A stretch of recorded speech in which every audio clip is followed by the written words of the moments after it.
Thank you for watching another episode of the Boat Geeks. If you are liking what you're finding here at our channel, please hit the thumbs up below. And please like and subscribe so you don't miss a future episode. Absolutely. And you can comment too. Feel free to comment. Yeah, we love to hear what you think. Thank you.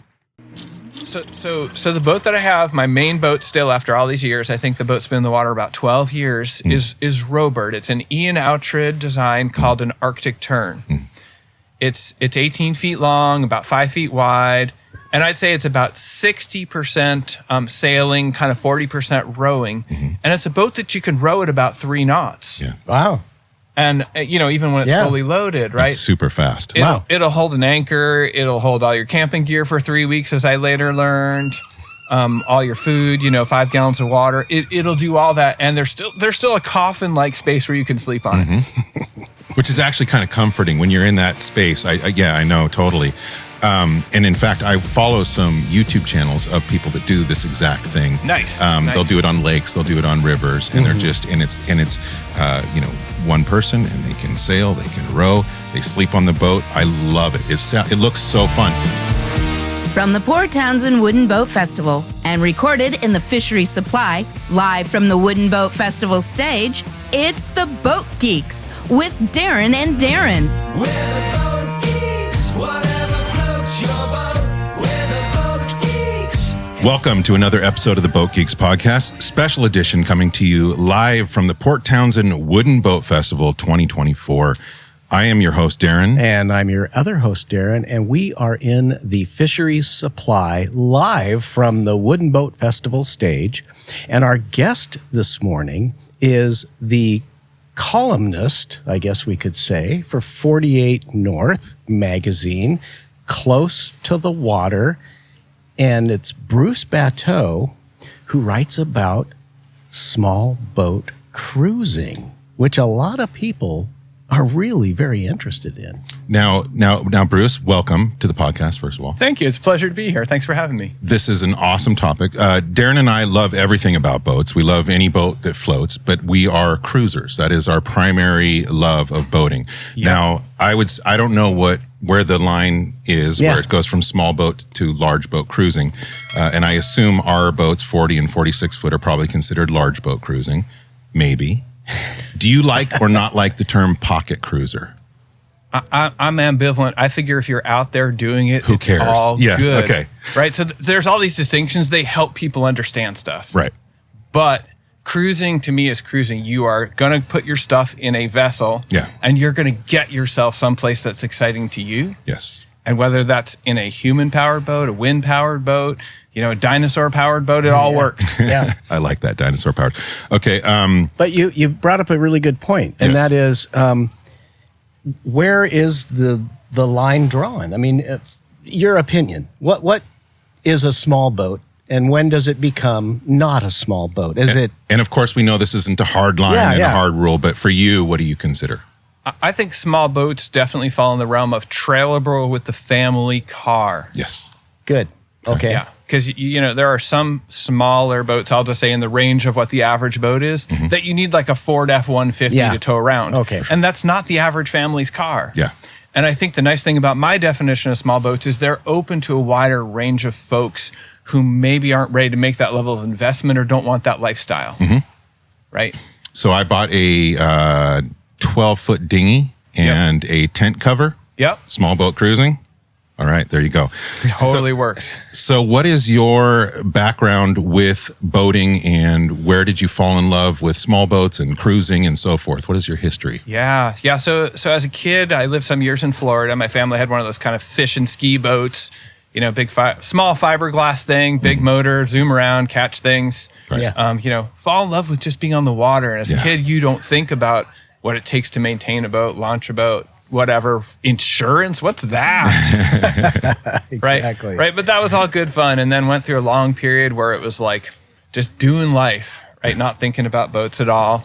And there was a stage when I was in my teens and 20s where I got into surfing, surfed every day for many years. Didn't you surf? Yeah, I grew up in Santa Cruz, California, and I was a surfer. Right. Oh, you're one of those guys who tried to beat me up when I went down there. No, but I knew those guys, and they were assholes. I'm sorry for that. No hard feelings. Much of my surfing happened in San Diego. Later, I moved over to the East Coast and did a little surfing there.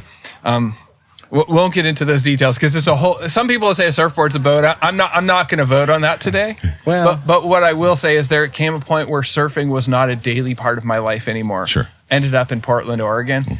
Small children. There was just no escape. Yeah.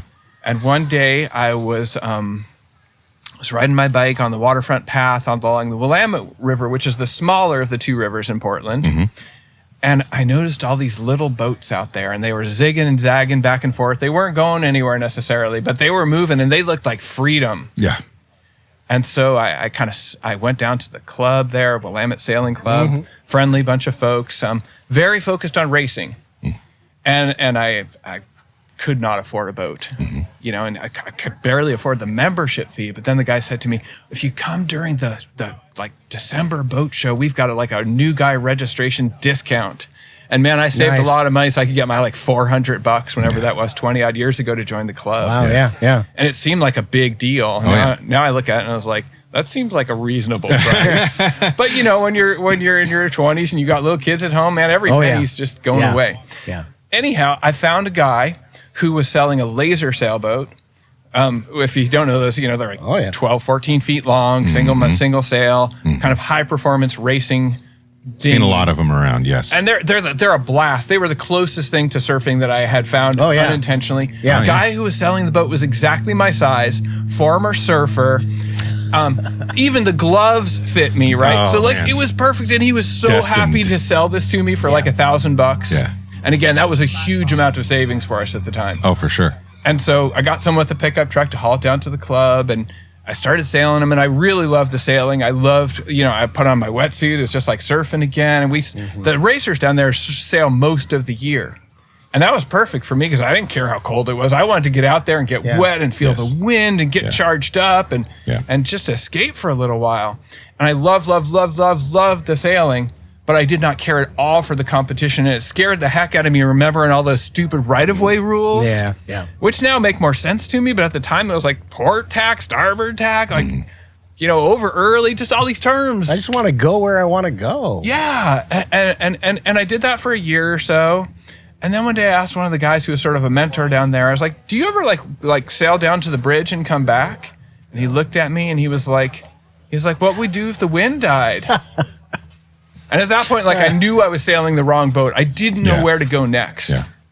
So in terms of the zigzagging and the racing and that not being appealing to you, and you are more into, I want a destination and just freedom and adventure, connecting that back to your surfing, what kind of surfer were you? I was a longboarder. I liked, I apply that same with my cruising. I like taking my time. Yep. I like the trip. All my friends, that's why I wasn't one of the people, saying, get the hell out of them. Yeah. I wasn't, all my friends were the short boards, carving up the waves. That just wasn't my style. Were you a wave carver? So I liked riding longer boards. Yeah. Like 7 foot something? 8 footers. Okay. Yeah. Longer boards. I respect that. But I tended to like to ride, if not giant waves, I like to ride bigger waves, but I would surf anything. Oh, sure. But I didn't care for the really short boards that were zigzaggers. Oh, man. Yeah. I just wanted to go down the line. I wanted to feel the wave. I wanted to see the dolphins, just all the magic that comes with sitting out there. I surfed at night, to catch the bioluminescence. That's so cool. Yeah. That's my style surfer. Awesome. So when you're out on the river, Willamette. Willamette, In a laser, and where do you go from there? So kind of progression, right? You only know what you know. The internet was young in those days, and you just didn't know. I didn't know what to look for. So eventually, I traded that boat away. I still love sailing lasers. They're just a fantastic machine. Yeah. Traded up to another production trailerable sailboat, a Lido 14. It's kind of a tubby little thing, but you could put the family in it. And what was unique about it was dry, right? And I was like, okay, we're getting somewhere now. There's benches in this thing. You can bring a couple people. You could put some sleeping bags in there. It had no means of propulsion except an oar, right, if there was no wind. and you couldn't reef it. But like I was getting there, I was figuring out like you could go somewhere in a boat like this. Right. So evolution. Then I bought a rowboat at the festival here. Oh, wow. When my kids were just a little older. I have no idea how we afforded any of this. I'm sure my wife was like, we're just not going to save anything this month. What year was that when you were here and bought the rowboat? At least 15 years ago. I can't remember. So it was just somebody had it out display and for sale, and I'd learned about the Adirondack Guideboat Company. They are from Vermont. In those days, they built wood and Kevlar guideboats. And if you're not familiar with the guideboat, it's sort of canoe shaped. It has places for up to 3 people. So with 2 kids, you could put 1 kid on either end and you could be in the middle. Nice. Or you could create like a sweep crew, right? Where I could be the coxswain in the back and give each kid an oar. Oh, yeah. And so it was really adaptable for us. We'd go fishing on it and I'd go exploring. And like I knew this boat, right, could do some things. And in those days, the Adirondack Guideboat folks went on this summer road trip. It was fantastic. Wow. And they would come out here with a trailer full of guideboats, and the shipping was free, right? Because they drove it out. I don't know how it worked. Yeah. Anyway, so I bought this boat, and that kind of was like the spark of like, okay, now I know where I need to go. You're getting closer and closer. Right. To, And so eventually, I did some camping with the rowboat, and I was like, oh, this is good. Now the magic is going to happen when we can row and we can sail. And fast forward a couple years, and I'm out in this rowboat, and I go to the Cascadia Marine Trail, which is a series of it's an organization, right? The Cascadia, the Western Water Trails Association. Great people, and they've set up this series of campsites from Olympia all the way up into the San Juans, roughly every 10 miles, that are only open to human and wind-powered beachable craft. Well, that sounds perfect for what you're looking to do. Right. Yeah. Right. And so I imagined this thing would be sort of like the Pacific Crest Trail. Right. You'd start in Olympia and you'd just find this group of people and you'd go all the way north. Well, I had 3 weeks off from work. My wife, I owe her everything. She was so good to take care of kids. Right. Yeah. Right. And the first day out, I was dropped off by some friends. We all went out together. It was great. Spent the night on Hope Island South. Nice. And I was like, nice oh place. my God, this is the magic right here, right? This is good. And I was so happy I stayed there for another night because there was no one else on the island after my friends left. Yeah. So I was like, I'm just going to wait one more day because this is cool. And then some more people are going to come and then we're going to head north together. Second day, one person turns up, guy in a rowboat. I'm like, okay, there's my people, That's right? right. And then the next day we left together. And he and I had this great conversation. Hey, I'm a contractor in the winter. I live up in the mountains. I got nothing to do but build boats. Oh. And just as he was getting off the trail on the second day, he's like, if you ever want someone to build you a boat, you call me up. Here's my number. Wow. And of course, that was way beyond my means or anything. So you did it. Well, here's what's really funny. I didn't meet anybody else on the trail after that. It was just deserted out there. What time of the year was this? It was in the fall. It was like September. I think the kids had just gone back to school. Yeah. So Best time to be cruising. it's a around great time to be cruising, but it was so lonely. Yeah. So fast forward, a couple of years, I come into a small, very modest inheritance, call him up. Hey, Andy, were you serious when you said you could build me a boat? And I didn't really know this guy from Adam. Yeah. I saw a boat he'd built himself and he was a nice enough guy, but he lived 800 miles away or something. Oh, wow. Yeah. But my wife was like, no, I get a good feeling about this guy. I'm like, Really? Man, you have a wonderful wife.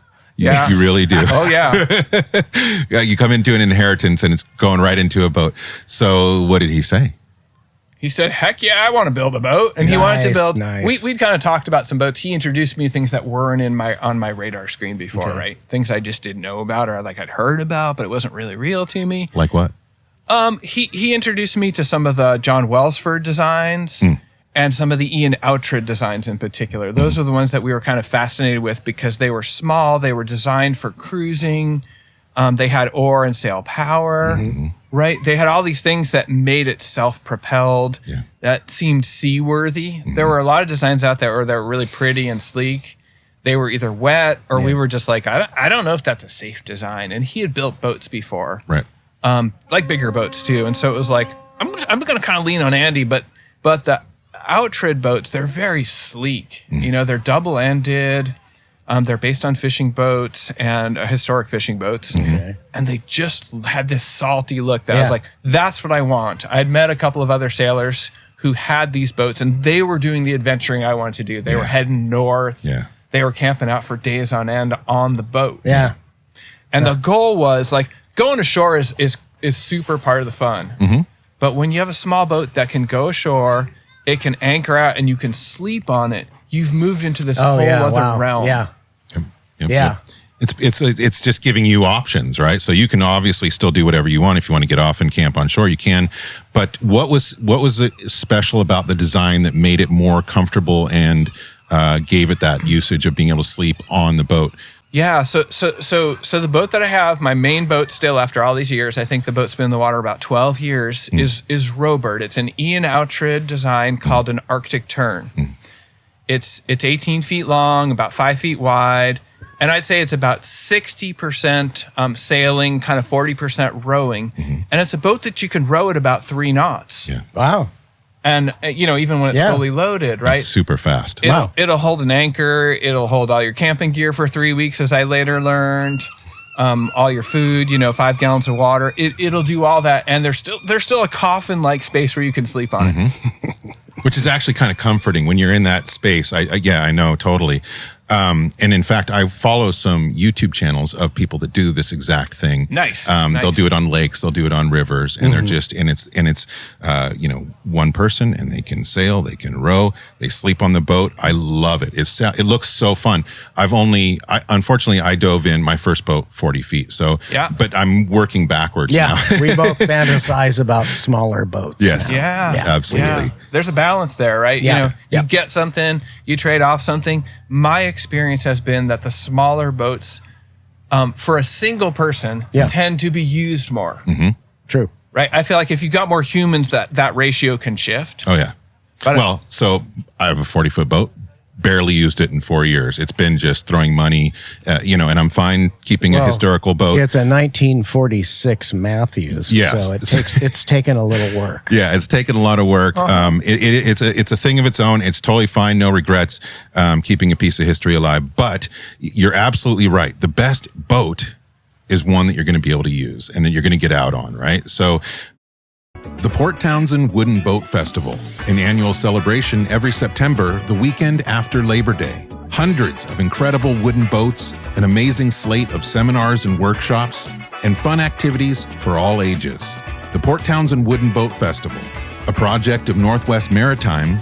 Tickets and information at woodenboat.org. What goes into your provisioning for when you're going out? How do you prepare and pack for a trip? What are you taking for food? What are you taking for, other? Yeah. So just for listeners at home, right? It's an open boat. It has 2 sealed compartments on either end. So you can store things in there and they double as flotation in the event you get swamped or capsized. Right. The middle part's open aside from a rowing thwart and some benches.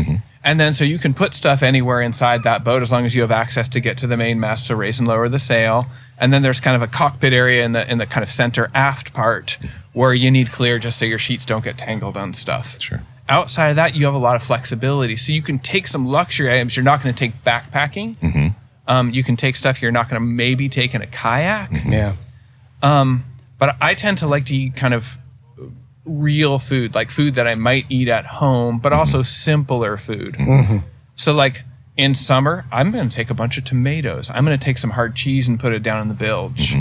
Right? Stuff that's going to be nourishing and fun to eat. Yeah. And I don't want to cook a lot, right? I'm not bringing a big bottle of olive oil and onions to cut up, but I want some stuff that's a little bit more solid than like backpackers food. Sure. Yeah. And when you're out camping, I think this is everybody, but I know for sure everything tastes better when you're out camping, right? It's absolutely true. Yeah. It is Absolutely true. Yeah. And in a boat like this, it's like a reasonable day, we're aiming to cover 10, 15 nautical miles. That's a long trip. Okay. Yeah. A good day, we might cover 20, and an epic day is like 30 miles. Yeah. What can she do under wind power? What's the fastest you've? Like when we're at like full sail and it's not scary, it's around 5 knots. That's great. Not bad at all. What's the length overall? 18 feet. 18. Okay. Yeah. And so like an average day though, we're doing 2 or 3 knots, and with a boat like this, it's a lot about being there. Yeah. Yeah. And like you're going to get there wherever there is. And that's the nice thing about the oars. Like when we have a larger boat, an 19-foot boat, but it has a motor on it. It's a lot beamier. It's a cat boat. Yeah. Right. And like when it's time to turn the motor on at a certain point in the day, like everyone's like, It's almost depressing, isn't it? Yeah, and it's- we got to do that now. Yeah. And it's a little bit more about the noise than the means of propulsion. Because like it's just so peaceful to be out there sailing. There's that feeling we're both power boaters. When you turn off the engines, it's like, you know, you can, and I love rowing. I just like taking our dinghy out. We're in Ludlow, so I'll just row around the bay there. Yeah. And I love it. I love rowing. There's something about it. It's zen, you know, it's just, and what you mentioned, it's all about the journey. We see, you know, hey, whatever boat you love, that's awesome. If you love the race boats and the power boats, that's great. It doesn't matter. But we love a good 5 to 7 knots in our big power boats, you know, because to us, it is all about the journey. You know, the destination is just where you're going to sleep or where you're going to end up or whatever. But man, the just smelling the roses along the way or the seawater is what it's all about. My wife and I, the boat we bought 14 years ago, we moved aboard. We've lived aboard our boat. Oh, nice. But prior to that, we had sailboats. Yeah. And it wasn't a huge transition mentally because we only gained about 1.5 knots because full displacement, right? Yeah. But we always told people it's not about speed because we cruise on a sailor's mentality. Yeah. We just enjoy plodding along and taking in every moment. We live in paradise and it's beautiful. And why do you want to just zip right through it? Yeah. You know, again, not knocking anybody that likes to go fast. That's totally fine. Whatever floats your boat. If you go fast, don't make a big wake and Yes. rock Bruce or rock us. I mean, that's okay, but please be nice with your wake. Please be kind. And we have to tell people sometimes that they'll come into Port Ludlow at night, and I want to come up to them and say, you realize at night you still leave a wake just because you can't see it. We feel it. Yeah. Yeah. Don't never look back. Isn't that the rule? Yeah. Exactly. I like, and you and your boat as well, when we look back, there's nary a wake. Oh, that's a good haul. Yeah, it's not a troller, but round bottom and easily pushed through the water. I like you already. So now, where is your favorite place to cruise now these days? Do you like it up in the Puget Sound? I asked you prior to recording about the Columbia. Yeah. My wife and I, when we first moved up here about 8 years ago, we lived in Rossburg, which was right across the river from Astoria. We didn't. Sorry, Rossburg, but we didn't really like the area much. So we spent most of our time while we were looking for a place to move, which ended up being Port Townsend, over in Astoria. And we fell in love with Astoria. Of course, I knew it already and loved it from Goonies and other things. But Kindergarten Cop. Yes. Don't forget that one. It's not a tumor. But we loved the Columbia. We fell in love with the Columbia, and that whole process of living there. We've been from Astoria all the way up to the Dalles, and I love that river. It's like awesome. It's now my favorite river that I've ever been able to see. So Have you been in some of the back channels, like down in the lower Columbia? I have, because I actually owned my first boat. Yeah. On Hayden Island. Oh, nice. And I mean, it was a Newport 28. Yeah. But we would go all around where draft allowed because you have to be very careful up there. But I started reading your articles way back when you were writing about small boat cruising on the Columbia River. Yes. And when I talked to you, I was like, that's where I associate you with. From when was it? When did you start writing about your cruising? I think I started writing. Well, I had a blog almost from the time that we started building Rowbird. Okay. But I started writing for 48 North, for 3 Sheets Northwest. Yes, that's right. Like, I can't remember, 10 years ago or something. And I kind of just connected with Deborah, who was running at the time. Deborah and Marty. Yeah. And she was really supportive. And she was one of those editors who like looked at your work and she made it better, which is really nice. Yeah, that's a good editor. And it was just fun to write for them. And it was also like, there's a lot of big boats out there. And like, here's another voice. Yes, absolutely. And my whole thing again is like, every boat is fun and it serves a purpose. Yeah. So I'm never like, your boat's stupid. Unless you're doing like, 20 knots through the anchorage and waking all of us, right? Yeah. And that happens with a few bozos, but 95% of the boaters out there are great. So back to the Columbia, I'm sorry. No. Because for me and my wife, we have a someday. Someday we're going to get down and we are going to explore the Columbia from Astoria all the way as far as we can go. Yep. And I don't know about the back channels. I'm already sold on doing this someday, but sell me more. Tell me about the Columbia, cruising on the Columbia, your experiences. What was great about it? So what's really great about the Columbia is it's kind of a zen place and you can find really quiet spots. Yeah. That's the first thing. There are definitely places where it's like up towards the Columbia Gorge where it's like on a Saturday summer afternoon. Forget about it, yeah. It's just like being at a beehive, right? Yeah. There's boats. You got Interstate 84 on one side, and then 14 on the other Yep. end. Yeah. Yep. Yeah. And all these people on watercraft just going all crazy. Right, and like it, again, that's It's all part great. of the boating experience. Yes. But you can go to that same place a month later. Yeah.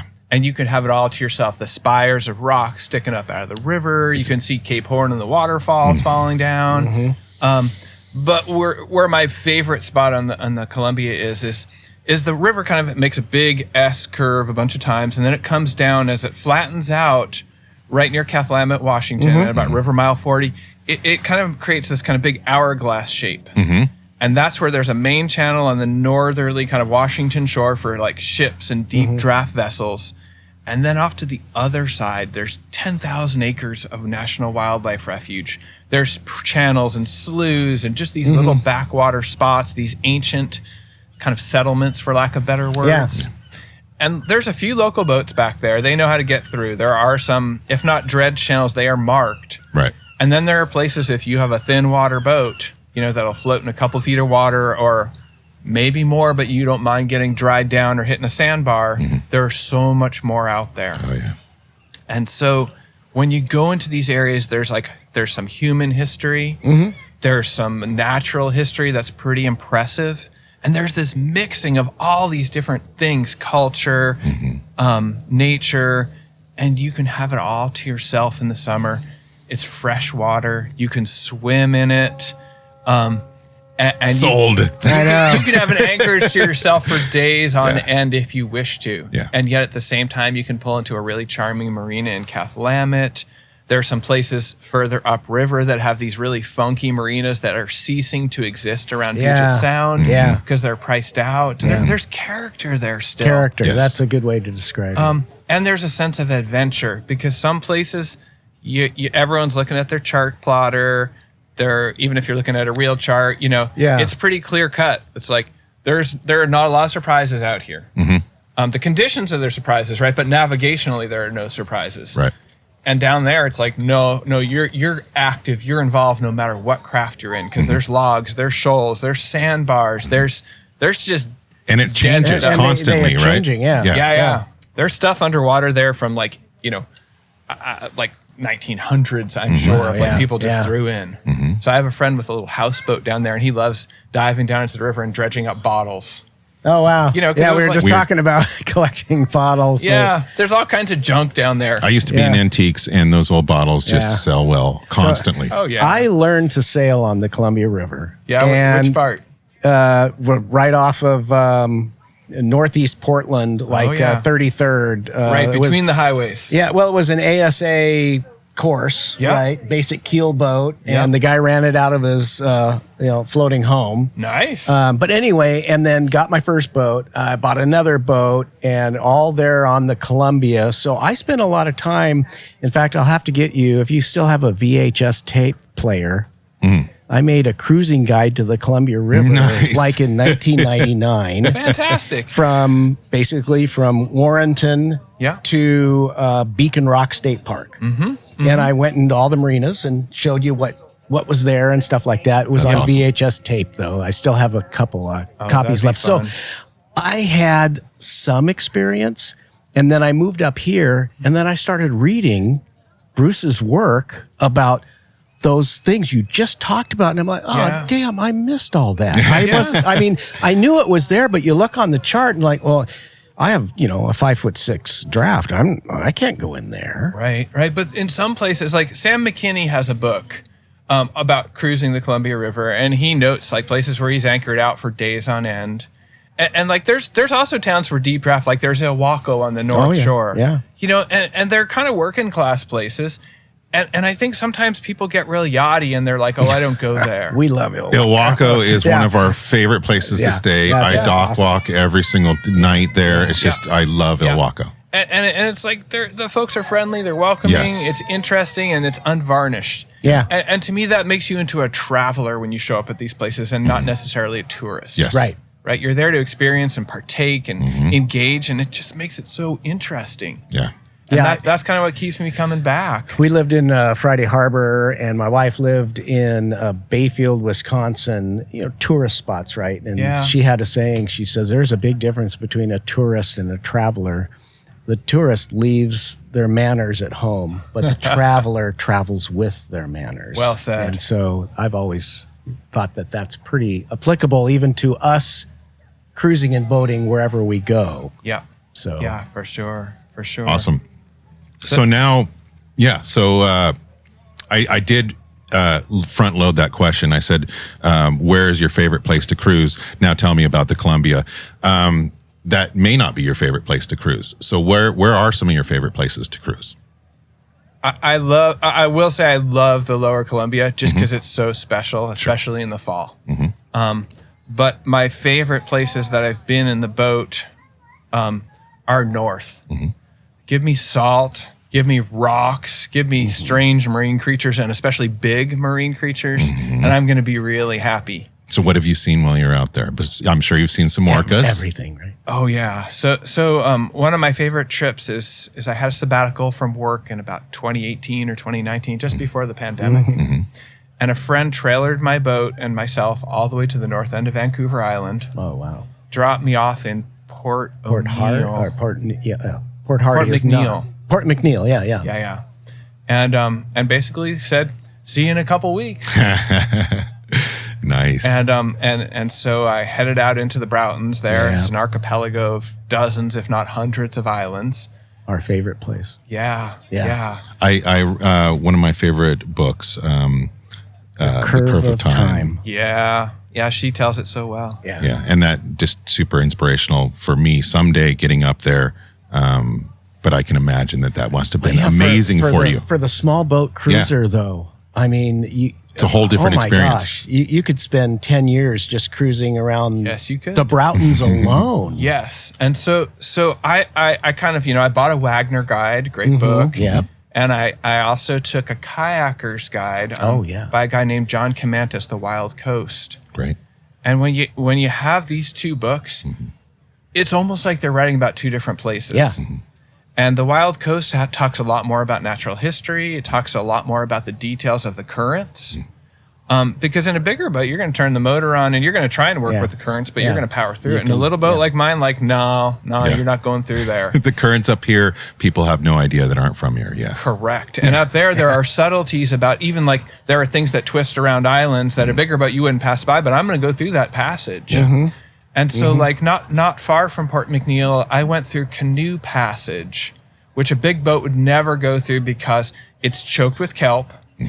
And I believe it has a shallow spot that you could only, like a local boat might go through, but only at high tide could you pass. Is that near Lagoon Cove?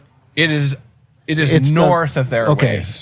Because I think I know the one you're talking about. Yeah. Yeah. But the main point really is like it's narrow. Yeah. And it's like it's rocky, and it's like the kind of thing where if I hit a rock, I'm going 2 knots. I might scrape my hull. Yep. And a bigger boat might be sunk or stuck on it for a while, and just it gives you different chances. On the other hand, when it gets shitty out there, there's pros and cons. this boat is it's not going to save you. You're going to save you. Yeah, exactly. I mean, it's a good boat, and that's the adventure, right? What is the draft on that boat? Centerboard up. It's maybe less than a foot. Nice. Yeah, that's great. Nice. Yeah. I thought it was interesting that those two books were written in two different worlds. Yeah. And you're on a boat that can exist in both. Well, that's really the neat cool. thing about this boat. Yeah. And I want to note, like, a beginner's not going to take a boat like this and get dropped off in the Broughtons and have a Of good course, time. yeah. That trip is sort of the culmination of years of experience, right, and practice and training. And it's not like I'm better than anyone else. I just put in the time. I had a really good mentor, and he's like, you got to be able to reef that thing in 30 seconds. And we did drills. Yeah. He's like, if you haven't capsized that boat intentionally a bunch of times and bailed it out and gotten it righted, you don't have any business on the river. So it was stuff like that we went through to build the skill, to build the calluses on your hands. Right, to understand every inch of, like, how do you fix that boat? What do you do if this happens? Well, and also in a situation like that, a small boat, I mean, any boats can go down quickly. Yeah. When you're in a panic situation, I don't think straight, so it's something that does need to be ingrained, that you need to train. Muscle memory. And I think that's a very important point, is that we're not talking about calm lakes. We're talking about Pacific Northwest waters, lots of, huge tide changes, currents, all kinds of things to consider. Whirlpools, back eddies. Yep. And rock hard things under the water. it does take training, but it is absolutely achievable. Totally. Yeah. And a wonderful experience. But I'm sorry, I don't want to detour too much, but you're talking about wildlife. One of my favorite things up here absolutely is the wildlife. That makes every trip. If we see anything when I'm out, I'm so happy. Yeah. What have been some of your favorite wildlife experiences? So I will note, when I was dropped off, I was absolutely frightened. Like, there was no one piece of the trip that I was like, oh, I can't do that. I will tell you about a crossing of the Strait of Georgia a little bit later. Okay, yeah. But initially it was just like, I've got 3 weeks worth of food on this boat. I've got at least a week's worth of water on the boat. Couldn't carry anymore. Sure. And, like, I just don't know what's going to happen from here. Can I handle this, right? Can I handle it adventure part. emotionally? Can I handle it physically? And the first 24 hours were just like, rock my world here, folks. I thought I'd done a lot of adventuring, but until I got there, it was like, no, you're just starting the journey, dude. This is the Olympics of what you're doing. Yeah. It was kind of like, you're either at the top of the game here, or you're going to experience the agony of defeat. Right? And my friend who brought me up there, he's a boater. He was so understanding and kind, but he was also like, just go. You just got to get out there. You got to start. Yeah. And my second day out, I was completely fogged in, and I was not going to waste. My whole thing was, I got dropped off in like late July or August, I can't remember, with the goal of making it back home by the end of September or October at the latest. Recognizing, like, as I traveled south, the weather would get a little more fair, but Johnstone Strait scared the heck out of me. Crossing the strait scared the heck out of me. I could not figure out any way to ship the boat home, so I knew I had to get home. Like, I talked to some of these kind of, I don't know what they're called. Like, they have these supply boats that kind of travel around and drop stuff off in places. Yeah, they even rent rooms out, or staterooms. Right. And I asked, like, can you crane my boat on? Like, well, if it's on a pallet, we can do it, but we're not picking up. It's like, okay, I get it. So it's like, I knew I was totally on my own unless someone was kind enough to tow me part of the way, which didn't seem ideal anyway. You had to do it on your own bottom. Right. And so I wasn't going to waste any days where I didn't have to. Like, if I got winded in from a storm or whatever, like, I knew I'd be sitting in the boat for days on end. Sure. I'm not going out in 20 knots of wind to start out. If I get out in 20 knots, I'm going to handle it. But that's not You don't go out sailing. on purpose. Yeah. Right. No schedule when you're out boating. Right. No schedule, but to move when possible. Yes. And so every day I had a plan A, B, and C. Like, this is where I'd like to get to. If it poops out, I'm going to get here. But as soon as, like, one plan shifted, then, like, C, D, and E had to be developed. Exactly. Yeah. And so, like, the first day out, I was just like, okay, there's something 5 miles away, and I don't navigate with electronics.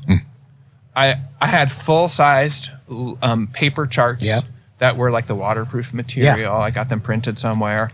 And so it was like, no, you're going to figure this out. For the record, just for folks who are planning a trip like this, I had a Garmin InReach unit, so I could send an emergency message. I had the ability to turn on, it pairs with your phone, so I had the ability to see where I was and to get all the conditions if I wanted them, but I only used that as sort of like a trusted friend after I thought I knew where I was, right? or if I was completely lost in a fog and like my safety was at risk. But I had no intention of calling anyone. I just felt it is stupid to put yourself or others in a position for my sake of adventure. Sure. Yeah. That I'm going to go out there and do something dumb. Right. Because you're a responsible boater. That's why. I'm trying. So anyway, I creep along the shore of the first island. I know there's a gap here. I take a compass bearing. I could see a mile or so. I wasn't going to get clobbered, right? Or I hoped I wouldn't get clobbered. But I was real careful about navigating point to a physical object. And I was halfway to that next destination, and I paused just to kind of look around, check my bearing, and all that. And in a rowboat, you're always facing backwards, right? Right. And all of a sudden, I hear this. Oh, that sound. Yeah. Yes, the whale sound. But what I did not realize what kind of whale it was, and it was a pod of orcas that was going the opposite direction of me. And I worked in marine science early in my career, so I'd been around dolphins, I'd been in the water with all kinds of things, but never with an orca. And they passed as close from you to me in the boat, like a dozen of them. Wow. Just, and I could not believe how fast they moved. I'd seen them before, but never that close. Yeah. And I think in the small boat, they either recognized me as benign or just like, there's just something over there, and it's not interesting to us. Yeah. It's a good thing they're not like those orcas out in off the coast of like Portugal. we're talking to yesterday. That must have been a life-changing experience. When we drop everything when there's orcas around. Yeah. They're majestic. They're amazing. Do you know by any chance whether they were the locals or if they were They bigs? passed by so fast. Yeah. I mean, like literally, I watched them. I saw them. Yeah. I couldn't have touched one, but like they could have touched me, no problem. Right. They were that close. I'm sure some might have gone under. And then the same day, I end up in the full sunshine, a little farther away, but not too much farther away from a bunch of humpbacks. Yeah. Right. And it was just like my mind was blown at that point. Yeah. It was just like full capacity. How much more amazing, beautiful, profound can this trip get? Yeah. And that second day kind of set the tone for like, you never know what's going to be around the corner. Darn right. Yeah. And so I'm sure you've seen harbor porpoises and eagles and pretty much everything that you could under the sun. Yeah. What an experience. That's one of the, again, there's so many beautiful things about the Pacific Northwest. Whether it be the shorelines, the water, the boats up here, the mountains, every direction you got mountains, the wildlife, and what a way to experience it on a small boat. He's continuing to experience it and enlighten others. So pick up a copy every month of 48 North and turn the pages to Close to the Water and read about Bruce's adventures cruising in a small boat. Yeah, absolutely. It's very exciting stuff. Bruce, thank you so much for coming by and sharing with us your experiences. I already knew I was going to have a lot of interest in talking to you, but even more now. I haven't read any of your articles. I only came into boats like, 7 years ago when we came to the Wooden Boat Festival after we first moved here. Yeah. But I'm a new boater, and I've only owned a boat for 4 years. So I have so much more ahead of me to explore and to learn, and authors that I want to read and so forth. And Darren does a great job. Isn't his enthusiasm though contagious? It's fantastic. That's why I love it. It's like reliving, just rediscovering boating again through Darren and Rebecca. It's cool. Yeah, and I have fallen in love with the cruising up here and the rivers, and the experience that you're seeking is absolutely it resonates with me completely. So if you have any interest in cruising or experiencing any of this, learning about it, please check them out in 48 Degrees North. And is there anything else? Do you have a blog going still that you'd like to direct people to? Or yeah, I have a blog. It's called Terrapin Tales. Okay. Terrapin Tales at WordPress.com. Awesome. Good. So check that out as well. Put it right here so people can read it. And it'll be in the show notes. Yeah. Anything else you'd like to say before we're out of here? No, it's fun talking with you. I'm glad you're been doing what you're great. doing. Yeah. We're down in Ludlow. That's where we do our podcast usually, and we have our studio there. We'd love to have you back if you would be. Come back and regale us with more stories. Yeah. It'd be my pleasure. Like, for example, the Georgia crossing. Yeah, So- yeah. Okay, save that one. I'll for just the tell next you, time. it's sphincter tightening. Yes, Oh, yeah. I can only imagine, and that is going to be a good cliffhanger for having you back to the podcast. Yes. Thank you for being here. This has been another episode of the Boat Geeks podcast, and until next time, whatever floats your boat. We're the boat geeks, whatever floats your boat. We're the boat geeks, it's the boat that floats that we love the most. Yes, we love the boats. We're the boat geeks, whatever floats your boat. Walk on the water, float on the sea, crossing the oceans between you and me. The wind in our hair, the salt on the breeze, bringing us closer, life on